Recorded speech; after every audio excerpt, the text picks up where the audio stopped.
Bismillahirrahmanirrahim. Urmatlı Kur'an Media kanalının körüçölü. Bugün biz sizler menen Al-Kafirun süresini to'g'ri açıkta aytganda tajvid menen okuğunu öğreniyoruz. Anda ise başlayıyoruz. Bismillahirrahmanirrahim. Qul ya eyyuhel kafirun. Daha bir yolu. قل يا أيها الكافرون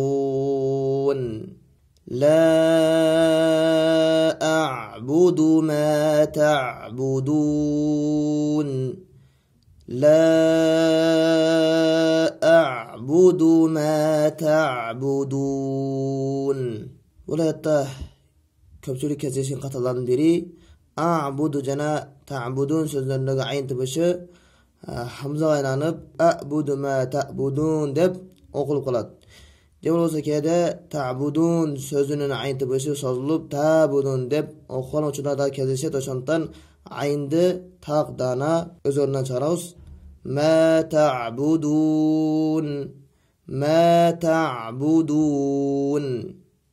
Keyingi oyat ولا أنتم عابدون ما أعبد ولا أنتم عابدون ما أعبد والله يتدغى عين تبشترى كده حمزة غيلانب ولا أنتم عابدون ما عبدتب o'qil qiladi. O'shandan abidun nesbalkim abidun deb jana abud nesbalkim a'bud deb hamzadan keyin aynni toza chiqarib dal tabishini qalqala qilamiz, titretamiz.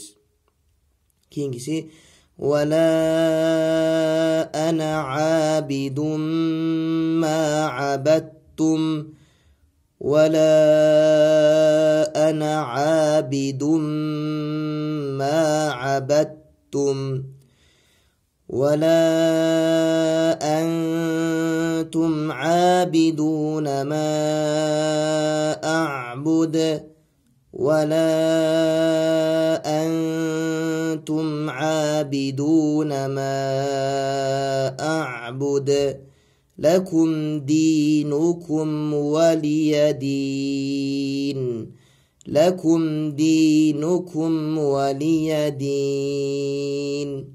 Ana bize Kafirun suresinin başına ayak bir sire qo'z qira'at bilan o'qib bersak. Qul ya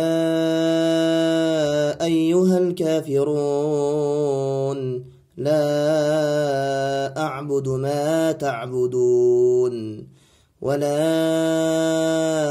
أنتم عابدون ما أعبد ولا أنا عابد ما عبدتم ولا أنتم عابدون ما أعبد لكم دينكم ولي دين.